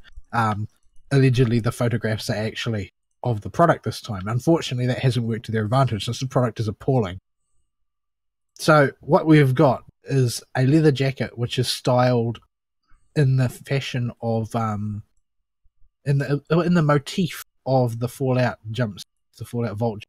So it's got the blue and gold motif. The problem is it's ugly, like really ugly. Somehow they have managed to take premium leather and make it look like the cheapest, nastiest vinyl you can imagine. Mm-hmm. I don't even know how they managed to cheapen the look of it so much, but even if they hadn't, in concept, it's dumb. Like part of the whole Vault-Tec jumpsuit thing, like it's sort of, in a sense, it's intrinsic to the design of those jumpsuits that they're ugly. Yes, because they're meant to be the sort of thing no sane person would wear were they not part of a Vault experiment. So they have to be ugly. Because that's part of the communication of the story is that, these are so appalling it's like prison garb, right? You're not going to wear them if you had any choice in the matter. Mm-hmm.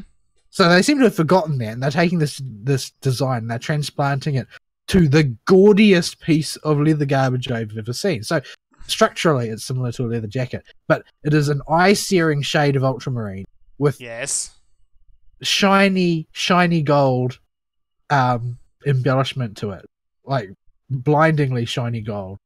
Like I don't even know how to describe how ugly this thing is, but you can probably picture it in your mind's eye, and you can find pictures online. Well, they're all over the. Why are they all over the place? Because everybody and their mother is making fun of it. Yeah, if you actually look around, the memes are real on this. Like, you've got people with just a garbage bag with 76 written on it. But it makes me wonder, who are they commissioning to produce this merchandise? Because every single piece of it has been a straight up fail for an obvious reason that any random fan could tell you exactly why this is garbage product. Yeah. Any of them. Like, because you were trying to sell this to the hardcore fans, right? You think you would focus test them with hardcore fans to find out if this product's actually saleable? But no. Would they ever? The average geek gets made fun enough of the way they dress when they go outside as it is. They ain't going to wear an appalling piece of crap like this. It's only going to make it worse. So, yeah. The same thing applies to all the previous instances, like the Nuka Dark Rum. If you handed that product to a fan who might be inclined to spend money on a liquor bottle, it would take one look at their face to determine whether or not that product could be sold. Yeah. Just one. This is a 5-minute proposition. Send the prototype to Bethesda, have them find a fan who is not on their payroll, and ask them what they think of the product.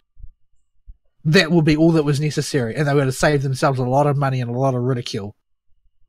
But I don't know. It's like they don't even care anymore. I sometimes I wonder if they've just got a warehouse full of this garbage that they had prepared for the big boom, and they just have to get rid of it somehow. It makes sense if this stuff has all been lined up and kind of ready to go for the game's inevitable success.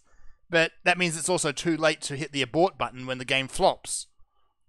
Yeah, this is like all of those copies of Newsweek that have like Mrs. President on the cover because they're all ready for Hillary Clinton to win. Like, this is the same thing.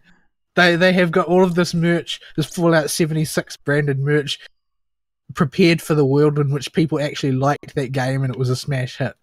And now it's the butt of jokes, and every time they release another one trying to recoup a little bit of cost, it makes them the butt of another joke. Just stop while you're ahead, Bethesda. Things can only get so much worse. It makes you wonder who they're getting actually to test these games, test these products, because it's not the people who they're targeting the marketing at. Yeah, and that's just another symptom of this whole. It's not people who love games that make games now. It's people who have the money to make games who make games now. And the only thing they're interested in is trying to get that money engine to turn over. And the idea that, well, actually, you need to be able to pour a little bit of love into something in order to get other people to love it is not. It's not part of the equation anymore. It doesn't exist. Yeah, no. They think they've got it down. They think they know exactly what everybody wants, and they don't have to actually invest themselves in their projects anymore. If any of the fans disagree, don't. Yeah. Just, would it hurt them just to, maybe ask a game enthusiast, because here's our game prototype. What do you guys think? Well, they might still be under the impression that games journalists are enthusiasts about video. Yeah.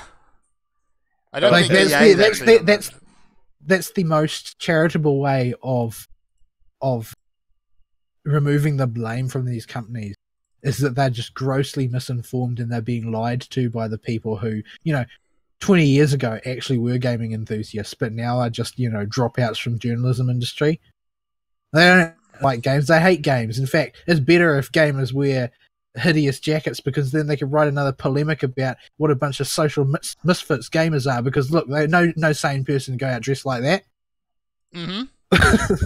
So yeah, I think we need the relic that is the old style games press to wither on the vine and die.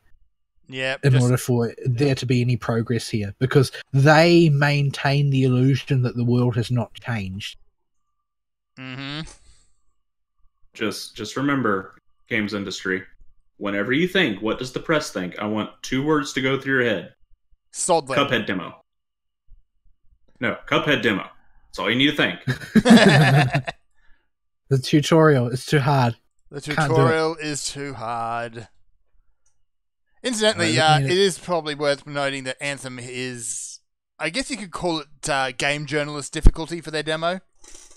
Yeah, they've nerfed the crap out of it, making sure that the gameplay loop and economy as it exists within that game does not in any way replicate the product that is actually going to be sold to people. Yeah. Had to make it easy I so don't- the game journalists can. Well, I don't. That strikes me as extraordinarily cynical, though. Like they just want a good review and they don't care how they get it. Mm-hmm. I can't imagine being a self-respecting game developer and being willing to do something like that. To completely lobotomize your vision for the game just in the hopes of getting a few extra clicks. Yeah. Just Like makes no that sense. shows a lack of affection for your product if you're willing to do that. And I don't know on whose shoulders that responsibility rests necessarily, but you know that word is out there now. People know that what the reviewers say can't be trusted, and I mean, why would they anyway? People can just watch the Let's whether or not they think it. I mean, I suppose it's also true that a lot of people will buy it based on the weight of what their favorite YouTuber thinks about it, and a question of how many of those YouTubers they can buy. I guess it's just tragic for these games companies that the biggest YouTuber, PewDiePie, can't be bought because he's too big. Yeah. If people try to that's buy kind of him, he makes a amusing to me. video saying, "These people tried to buy me." Yeah, like that. You get the opposite effect if you try and pay for PR through PewDiePie. It's So- it's hilarious. I have no affection for the man on any personal level. I don't watch any of his content or subscribe to his stuff, but I am sort of like weirdly proud of him that, you know, he stood up to the machine and won. Mm. And so, you know, they're going to ridiculous efforts to dethrone him on YouTube right now. Yeah, I'm not Yeah. sure if they've actually managed to overtake his #1 spot yet. Yeah, but the thing is, if they do, it will only help him because Yes. everybody will know it was a sham. The only people who will believe that it's legitimate are the people that hate PewDiePie, and the people that hate PewDiePie are just ideologues who hate him because they've decided that he's the new Hitler, Mm-hmm. which is something I honestly don't understand. Like, That's how not do you get hyperbole, from- by the way. They were throwing that around a couple of weeks ago. Yeah, They've but been how throwing do that you around actually- ever since an incident a while ago. Yeah, because he made a Nazi joke or something. But you know, how do you actually like? This is the society we live in right now. Like, somehow you can get from PewDiePie, who's basically just an internet goofball who kids like, Yeah. to Hitler. It's like, you know, this is just a new generation of like the you know, dilapidated, corrupted modern equivalent of getting from Mr. Rogers to Hitler. Yeah. Yeah. It's Because just- I mean, he's a public figure that kids enjoy watching, right? So it's the same thing. It's like Mr. Rogers' Neighborhood and Hitler. They're the same thing. yeah. Yeah. It's Mr. just- Rogers was promoting the Third Reich. by virtue of this insanity, though, he has just kind of been forced into a position where he's like, no, these people are stupid. He's just come out on the right side in a lot of these arguments that pop up about, Well, it's- about I- himself. I think it's just like one day he decided that, you know, he has the balls to say what he actually thinks, and this is like he can say screw the rules, I have money, because Mhm. everybody already loved him, and he realizes, unlike so many other people, that his fans don't actually care about you know, progressive intersectional ideology. They don't care. They don't care. They watch him because they think he's funny or whatever. I don't know. Does he do funny things? Is that what he does? Yeah. I don't know. Yeah. Yeah. I've Maybe. never. His content's never really appealed to me. I can get why people like it, especially kids, but yeah, it's not my thing. I've never I've seen only- any of it, but you know, I'm glad that he's not bending. Mm. He's offered, you know, a few heavily attenuated apologies for things, basically so that he could say he did. But Yeah. by and large, he's still public enemy #1 for the platform where he makes all of his money, and they can't do anything, and it's delicious. Oh my goodness, I got another copy of Dante's off the tickets. Right. Off today's ticket. So I got him at MP2. I'm happy. Right. So with a bit of good news, let's wrap up, I think. Yeah, let's wrap up before we think of something else terrible. Do we start doing a critique of the story of the Count of Monte Cristo, as told through Oh. the Fate verse? No, we're not I'm I doing don't that. understand what's going on. I'm just so happy right now. Okay. Okay. Oh, Man, that makes me feel really good. Okay, let's end on a high note. But yeah, email topic of the week. Unfortunately, we don't really have anything big that stuck out this week, but you can talk to us about Anthem if you hear anything about that, I guess. We'll see what happens. See if there's anything worth talking about for Anthem next week. Probably not. Okay, probably. When not. is it even coming out? Nah. I don't know. This is a game that has so little drumming behind it that I just don't know. It's Yeah, for Whenever me, y'all bring it up, I remember it's a thing. I forget about it until we talk about it on the show. It went from never coming out to coming out tomorrow without any space in between. And Yeah, I'm not really sure what's going on now. It's in the season of DMC5, so I've already got my heart set on another game anyway. Yep. Anyway. I'm just waiting for Extella Link to come out. Like, I don't even care about anything else coming out this year. So, Missing all right. C is February 22nd. Right. Okay. So yeah. All right. Closing comments go. You need a new games industry. This one's broken. I just killed the fattest. You killed Fattest Jagras? No, Dodogama. Fattest Oh. Dodogama. I can't face down Fattest Jagras. Yeah, say. he's too brutal. Oh dear. I guess they can Fear cover his Dante mighty some stuff. chonk. Oh, so happy. Okay. Now, I think we're done, folks. We will see y'all next week, and hopefully I'll be on time. Sayonara. Bye-bye.